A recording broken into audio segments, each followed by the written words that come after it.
the Tennessee Volunteers to be played in the Georgia Dome in Atlanta. And in a part one of a part two doubleheader for that weekend, of course, Auburn and Clemson will kick it off Saturday night. The game will be televised on ESPNU Friday night. I'm Dan Harrelson, and let's talk about this NC State-Tennessee game with ESPN.com blogger for the ACC and Big East, Andrea Adelson. Andrea, how are you doing today? Doing great. Thanks for having me. Well, let's talk about this game. It's an interesting matchup. You have Tom O'Brien going into his sixth year in Raleigh against Derek Dooley, who is entering his third year. Of course, we know it's off back-to-back losing seasons. What's the magnitude of this game for both coaches? Well, I think it's a huge game for both. When you look at Derek Dooley, I don't think that anybody would argue that he's on the hot seat going into this year, given some of the results in Tennessee. You know, Tennessee is a very proud program that is not used to losing, and now there's been quite a bit of losing that simply is unacceptable in Knoxville. So I really think that this must win for him just to really set the tone for the season. There's a lot of people who believe that Tennessee is going to have a bounce back year this year. I've heard a lot about the potential to be a dark horse in that SEC East race, but they're going to have to be NC State to do it. And then on the other side of it, for NC State, talking about dark horses, there's a lot of folks talking about this team as a dark horse in the ACC, given some of the talent that is returning. And when you're in the ACC, anytime you've got an opportunity to play a national spotlight game against the SEC, you've got to win it. And Tom O'Brien said as much this week. This is a critical game, not just for NC State, but for the ACC as well, because everybody's going to be looking to you and to your conference to see whether or not you can hang with the league everybody says is the best in the country. Well, let's talk about NC State's senior quarterback, Mike Glennon. Of course, he's coming into his last season. Of course, he also learned behind Russell Wilson for all those years. Of course, he's the starting quarterback now for the Seattle Seahawks in the NFL. But do you think he is the guy to lead this team to a 9-10 win type season for the Wolfpack? Absolutely. I mean, I feel as if he proved a lot of his doubters wrong last year with the way the season finished off. When you take a look at what he accomplished, and I know in our preseason rankings that Heather does the ACC blog with me as well, she has him in the top 5 of her ACC player rankings because we both think that he is the guy for NC State who can lead this team. And I think that when you have a veteran like him, it kind of alleviates some of the concerns you may have at receiver, where you're losing a couple of guys who led the team last year. Now there's some people who are going to have to step up and fill the void for TJ Graham, for example. And a lot of people think that having that veteran quarterback will kind of ease that transition. He spent a lot of time working with receivers in the summer and the off season so that everybody's on the same page and has trust and confidence and chemistry. So yes, I think he absolutely is the guy who can lead this team to 9 or 10 wins. Well, this is a guy that threw the ball he threw for 3,000 and plus yards last season, 31 touchdowns and only 12 picks. That speaks volumes, replacing a guy like Russell Wilson to say, hey, you can come out here and throw the ball about 450 times and put up 3,000 yards and 30 plus touchdowns. Do you think he may still fire the gun a little bit this year? What was your thoughts of talking to Coach O'Brien at ACC Media Day?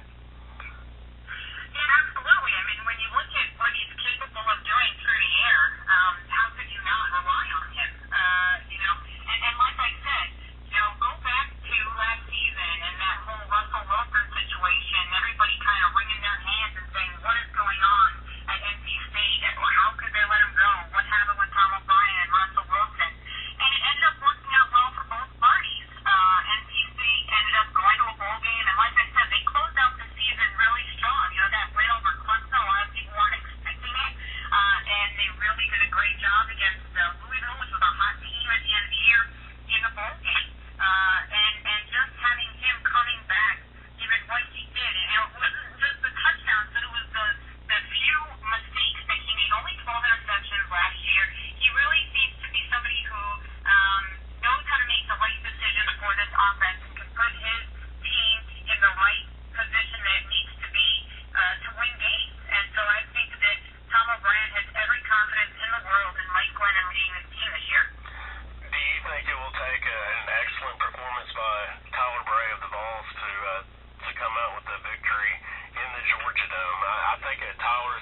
in Atlanta.